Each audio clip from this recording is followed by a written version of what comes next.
Quad সম্মেলনে যোগ দিতে যুক্তরাষ্ট্রে সদস্য দেশগুলোর সরকার ও রাষ্ট্রপ্রধানরা। এর মধ্যেই নতুন সরকার গঠনের পর প্রথমবার কোয়াড সম্মেলনে যোগ দিয়েছেন নরেন্দ্র মোদি।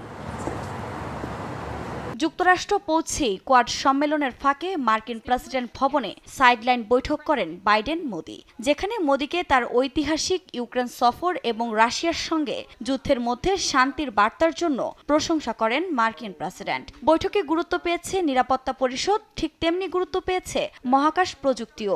MQ-9B প্রেডাটর ড্রোন চুক্তি এবং কলকাতা সেমিকন্ডাক্টর প্ল্যান্ট তৈরি নিয়েও আলোচনা করেন তারা। প্রতিরক্ষা চুক্তি নিয়েও কথা হয়েছে। এর মধ্যে ড্রোন ক্রয় ও যৌথ সামরিক মহড়াও ছিল। জানা গেছে যুক্তরাষ্ট্রের কাছ থেকে 31টি জেনারেল অ্যাটমিক্স MQ-9B ড্রোন কিনছে ভারত, যা ভারতীয় সেনাবাহিনী ব্যবহার করবে। বিশ্লেষকদের ধারণা, চীন সীমান্তে নজরদারি বাড়াতেই কেনা হচ্ছে এই ড্রোন।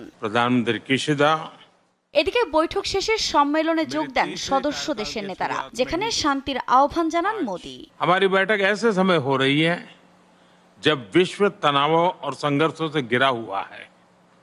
ऐसे में साझा डेमोक्रेटिक वैल्यूज के आधार पर क्वाड का मिलकर साथ चलना पूरी मानवता के लिए बहुत ही महत्वपूर्ण है। हम किसी के खिलाफ नहीं हैं। हम सभी एक रूल्स बेस्ड इंटरनेशनल ऑर्डर, संप्रभुता और क्षेत्रीय अखंडता के सम्मान और सभी मसलों के शांतिपूर्ण ढंग से हल निकालने का समर्थन करते हैं।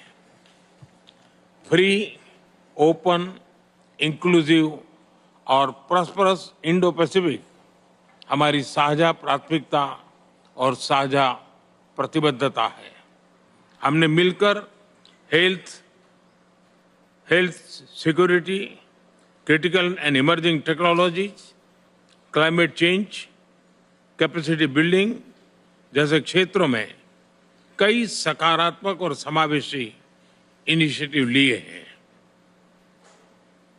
हमारा मैसेज साफ है, Quad is here to stay, to assist, to partner and to complement.